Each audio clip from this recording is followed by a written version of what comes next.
This meeting is being recorded. Hi, my name is Sarah, and I'm an advocate with Breaking Traffic and Family Resources. I'm here today to talk to you about internet safety.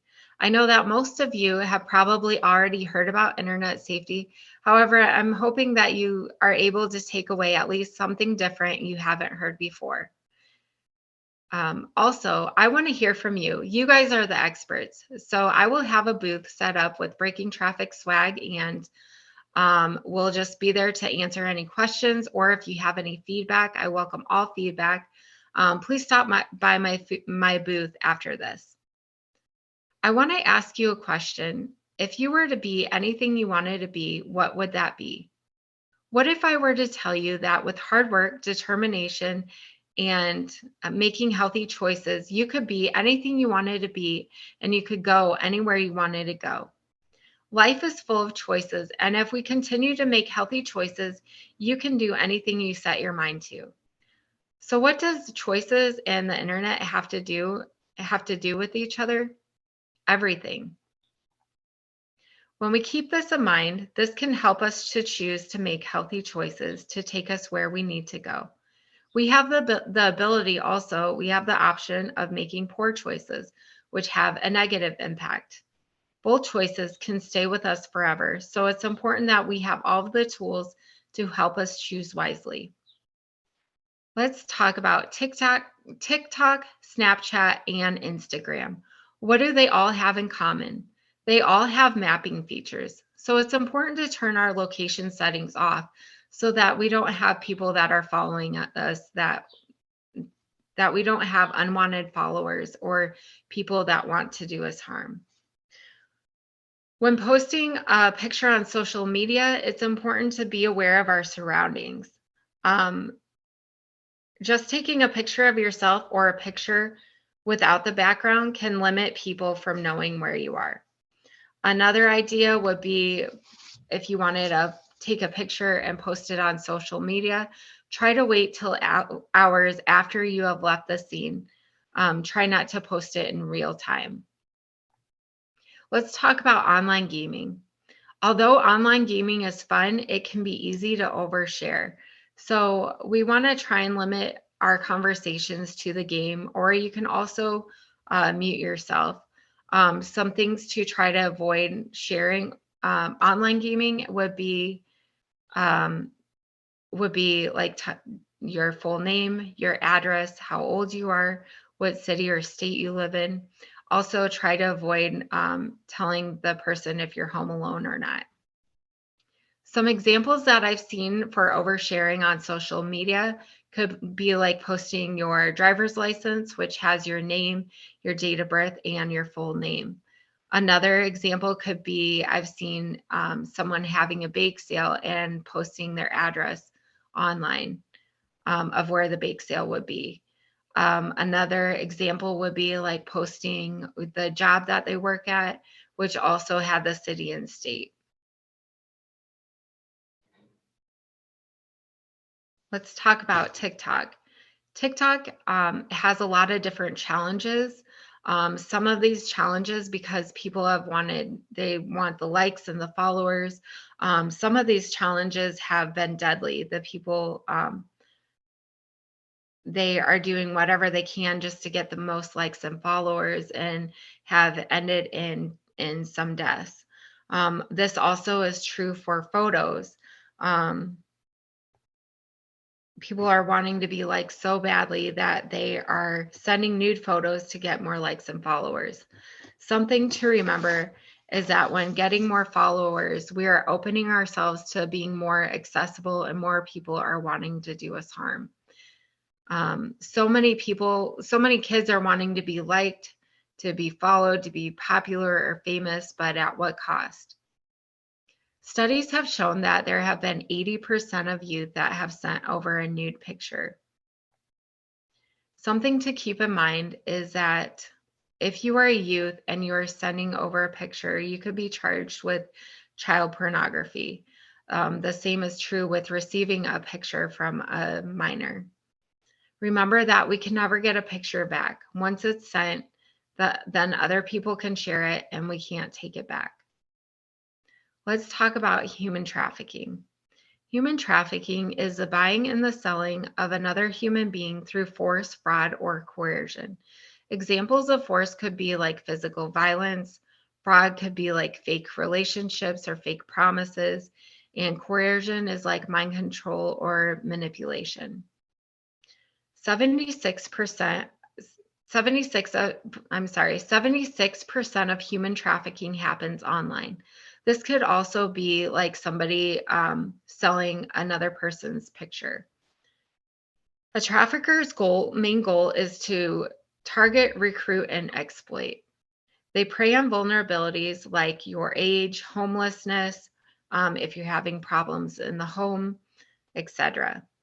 They target many young people because youth are vulnerable. When having vulnerabilities, it makes it easier to persuade and manipulate you to get you to do something you may not necessarily want to do. Studies have shown that the front part of the cortex of the brain hasn't fully developed until the age of 25. This is a part of the brain that uses good judgment and thinks about long-term consequences. Also, youth tend to act on impulse. Um, Youth tend to act on impulse and what they're feeling in the moment rather than processing all of the information. My hope is that if I give you some scenarios that you can remember the consequences in the moment, which can help you to choose a better choice if that comes up in the future.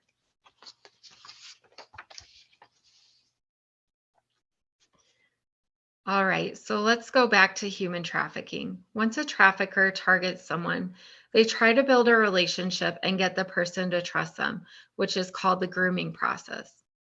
Some examples of grooming online could be, let's say a youth is having problems in the home and they post that on social media. Well, the person that is trying to groom them can come in and try to rescue them or try to be the hero, let them know that they understand. They're the only ones that understand them. They side with the youth and try to divide the youth from their parents. They begin to isolate them and they try to begin to isolate them and get them away from their family. Another example would be like somebody siding with the youth, or I'm sorry, another example would be like giving you lots of compliments and listening to all your conversations, and you begin to open up and trust this person and you share all your information with them. And then they turn around and use this information against you. Another example of grooming online could be online gaming. An example of online gaming would be like buying you presents or giving you cash in return for photographs, passwords, or other types of information later to make you feel guilty and pressure you into doing something you don't want to do. Remember, no one should make you feel uncomfortable or ask you to keep a secret. If they do, they don't have your best interest in mind, and you have the right to say no. Here's another example. I've heard of a girl being recruited by another girl at school where she had told her that she was beautiful, paid her lots of compliments, and asked her if she wanted to be a model. She asked her to meet up with her after school, and they had some modeling tryouts. So the girl went, and she was asked to fill out a W-2 form. On this W-2 form, it has your name, your social security number, and your address. So this girl wrote all the information down. She did become a model, but eventually she was asked to do more than just modeling. When she tried to leave and she didn't want to do the gig anymore, they threatened to come after her family because they had the address of where the family was staying. Eventually she did find help. She reached out to someone. They were able to rescue her.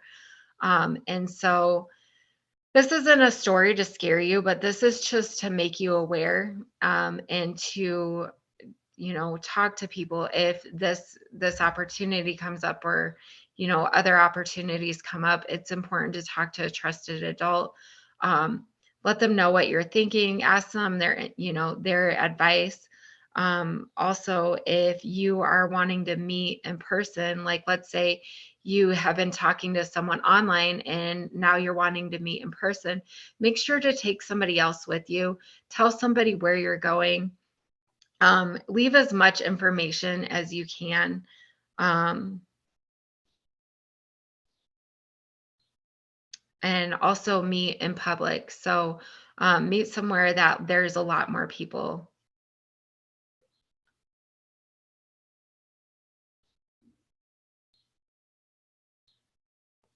And then the last topic that I wanted to talk to you about was stalking. So let's say that you're talking to somebody and you no longer want to talk to them. You can end the conversation. If they continue to talk to you and you've ended the conversation, you can block them. And um, if they begin making other usernames, or they continue to talk to you on social media, or um, make up other accounts to or try to call you from different phone numbers, that's not okay, and that's harassment. So this is to be taken seriously. Um, I would say to file a police report.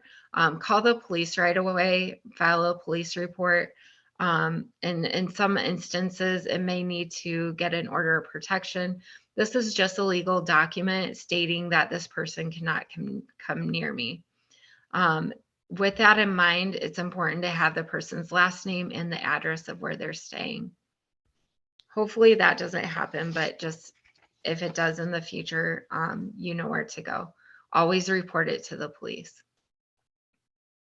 In closing, something to remember is this: before posting, ask yourself the question, will this affect my future? Could this affect me getting that career, that scholarship, or my relationships? We've all made mistakes. This doesn't make you a bad person. If you had made poor choices in the past, it's not too late and there's help. It's important to talk to a trusted adult.